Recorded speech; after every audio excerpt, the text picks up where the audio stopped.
تبارك الذي بيده الملك وهو على كل شيء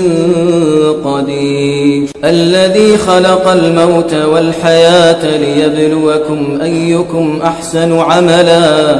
وهو العزيز الغفور الذي خلق 7 سماوات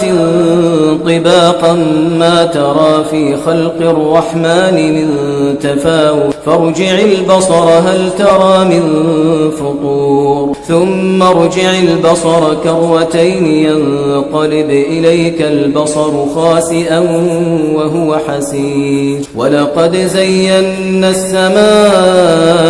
الدنيا بمصابيح وجعلناها رجوما للشياطين وأعتدنا لهم عذاب السعير وللذين كفروا بربهم عذاب جهنم وبئس المصير.